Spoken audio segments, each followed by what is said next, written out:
সবাইকে আরও একবার স্বাগত জানাচ্ছি আমাদের এই যাত্রায়। গত ক্লাসে আমরা দেখে নিয়েছি যে লিনিয়ার গ্রেডিয়েন্ট কাকে বলে, রেডিয়াল গ্রেডিয়েন্ট কাকে বলে এবং ফ্রি ফ্রম গ্রেডিয়েন্ট কাকে বলে। আজ আমরা জানব গ্রেডিয়েন্ট প্যানেলে যে সকল অপশন আছে সেগুলো আমাদেরকে কিভাবে হেল্প করে আর কিভাবে একটি গ্রেডিয়েন্টকে আমরা তৈরি করতে পারি। তাহলে চলুন শুরু করা যাক।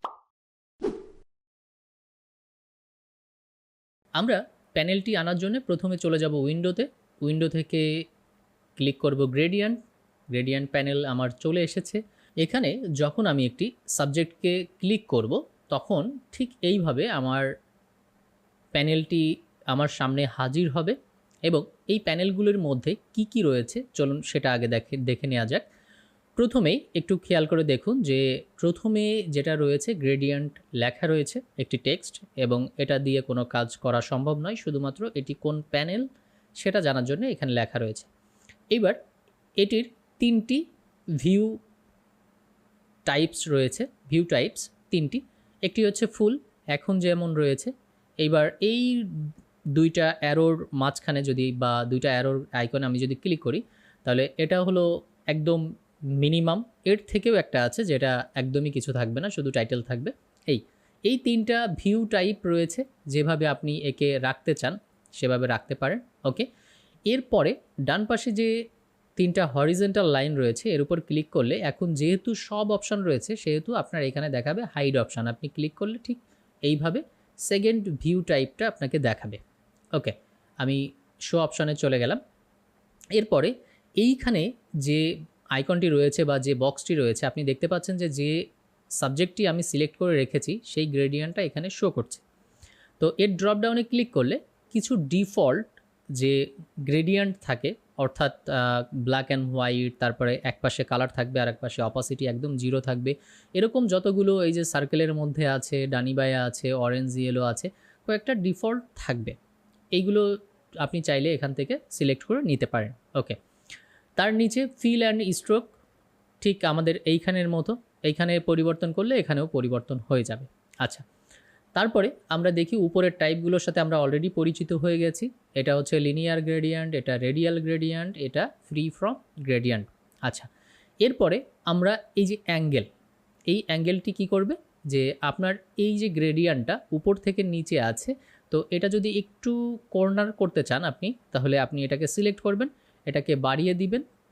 দেখুন এই যে আগে ছিল উপর থেকে নিচে, এখন আছে এই কর্নার থেকে এই কর্নারে, অনেকটা ঠিক এইভাবে 45 ডিগ্রি অ্যাঙ্গেলে প্রায়। আমি যদি এইখানে 45 ডিগ্রি অ্যাঙ্গেল দিই তাহলে দেখুন এই কর্নার আর এই কর্নার হয়ে গেছে। সো অ্যাঙ্গেলটা নির্দেশ করে যে আপনার গ্রেডিয়েন্টটা কোন দিকে থাকবে। ওকে, তারপরে এই যে আইকনটা দেখছেন এই আইকনটার নাম হচ্ছে রিভার্স আইকন। অর্থাৎ এটি কি করবে, এই পাশে ইয়েলো রয়েছে, এই পাশে গ্রিন, এটাকে ক্লিক করার সাথে সাথে এটা উল্টে যাবে। দেখুন এটা উল্টে গেছে, আবারও ক্লিক করুন, আবার উল্টে যাবে। অর্থাৎ যেখানে যে কালারটা রয়েছে সেটাকে স্থান পরিবর্তন করে অন্য কালার এনে দেবে এবং তার জায়গায় আবার এই কালারটি চলে যাবে, রিভার্স হয়ে যাবে। আচ্ছা, তারপরে যে আইকনটি রয়েছে খেয়াল করে দেখুন, এইখানে একটা ছোট্ট একটা আইকন রয়েছে গ্রেডিয়েন্ট স্লাইডার। এই স্লাইডার কি করবে, এই স্লাইডার আপনাকে নির্দেশ করবে যে কোন কালারটি কত পার্সেন্ট থাকবে, কোন কালারটি কত পার্সেন্ট।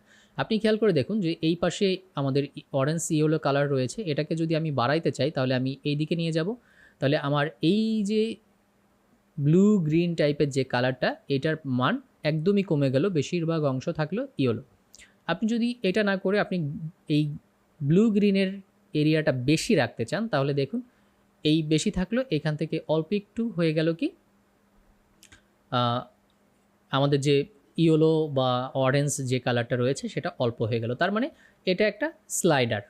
ওকে, এরপরে যে ছোট ছোট গোল চিহ্নগুলো আছে এইগুলোকে বলে হচ্ছে কালার। অর্থাৎ কালার সুইচ। এইগুলোর মাধ্যমে আমরা কালার পরিবর্তন করতে পারি। আচ্ছা, এরপরে এই যে আমি যখনই এটাকে ধরে এই কালারটাকে দেখেন, এই কালার যে কোনো একটা যখন আমি সিলেক্ট করব তখন আমার কাছে দুইটা অপশান চলে আসবে যে এর লোকেশন আপনি কতটুকু চান। এই পুরো বারটা যদি আপনি 100% ভেবে থাকেন তাহলে আপনি যদি লোকেশন দেন যে এটার আমি 35 পেয়ে চাই, তাহলে দেখুন ও ঠিক এইখান থেকে সরে 35-এ চলে আসছে। আবার এই সার্কেলটাকে যদি আপনি ধরেন ধরে আপনি যদি একে দেন যে একে আমি 20% চাই, তাহলে এও আমি অপাসিটি কমিয়ে ফেলছি, সরি আমি 20% চাই, তাহলে দেখুন যে ও উল্টে 20%-এর জায়গায় চলে যাবে, অর্থাৎ বাম থেকে 1 কাউন্ট করে ডান পর্যন্ত 100%। ঠিক এইভাবে করে আপনাদের যেখানে এই কালারটি প্রয়োজন সেখানে আপনি এই লোকেশনের মাধ্যমে আপনি সেই জায়গায় আপনার কালারটিকে রাখতে পারবেন, নাম্বার 1। নাম্বার 2, যে আপনি এই কালার সুইচটাকে ক্লিক করার সাথে সাথে আপনি কি করতে পারেন যে এখান থেকে অপাসিটি কমায় দিতে পারেন। অপাসিটি কমানো মানে পিছনে থাকা কোনো জিনিস হাইলাইট হয়ে যাওয়া, অর্থাৎ এই উপরের কালারটি এতটাই ট্রান্সপারেন্ট হতে থাকবে আস্তে আস্তে যে নিচের থেকে সব কিছু উঠে আসবে। তো আমরা যদি এখানে 50% করি, খেয়াল করে দেখুন যে এই কালারের পিছনে দেখা যাচ্ছে। এটা আমরা কিভাবে বুঝবো? আগে আমরা একটা শেপ নিই, শেপ নিয়ে এটাকে আমরা একটা সলিড কালার দিই, ওকে, এবং এটাকে আমরা পিছনে দিয়ে দিই। খেয়াল করে দেখুন ওই কালারটি দেখা যাচ্ছে। কিন্তু এইখানে যদি ঘটনাটা এরকম হতো যে এখানে অপাসিটি 100% আছে, তাহলে ওই কালারটা দেখা যেত না। তার মানে আমরা চাইলে নিচের বস্তুকে দেখানোর জন্য অপাসিটিকে কমিয়ে রাখতে পারি, শুধুমাত্র এই কালারের, এইখানের ক্ষেত্রে কিন্তু না।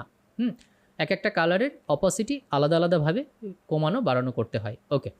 আরেকটা হচ্ছে আপনার কালার পরিবর্তন যদি করতে চান, তাহলে যে কোনো সুইচকে ক্লিক করবেন আগে, তারপরে এখানে আই ড্রপার টুল নিয়ে ক্লিক করে আপনি এখান থেকে যে কোনোটার উপরে ক্লিক করলে এই যে এইভাবে করে আমার এখানে স্লাইডারে কালার চলে আসবে। এটা হচ্ছে আই ড্রপারের ক্ষেত্রে। তো এই যে প্যানেলটির যতগুলি অপশান ছিল, আমি ছোট ছোট করে আপনাদেরকে পুরোটা অপশান বোঝালাম, এবং কাজ করার ক্ষেত্রে আরও বেশি যখন আমরা কাজ করব বা প্র্যাকটিক্যালি প্রজেক্ট করব, তখন হয়তো আরও ডিটেলে আলোচনা করা হবে, যদিও এর থেকে ডিটেল আর এখানে নাই। তো কাজ করতে করতে 2-4 বার কাজ করতে করতে দেখতে দেখতে আমরা এটা শিখে যাব। আশা করি এত সময় যা বলেছি আপনারা বুঝতে পেরেছেন। যদি বুঝতে না পারেন অবশ্যই ভিডিওটি আরও একবার দেখে নেবেন। কোনো ধরনের প্রবলেম থাকলে কমেন্ট সেকশানে জানাবেন, আমি অবশ্যই উত্তর দেওয়ার চেষ্টা করব। সবাই ভালো থাকবেন, দেখা হচ্ছে পরবর্তী টিউটোরিয়ালে। তত সময় আমাদের সঙ্গেই থাকুন, বিদায় নিচ্ছি।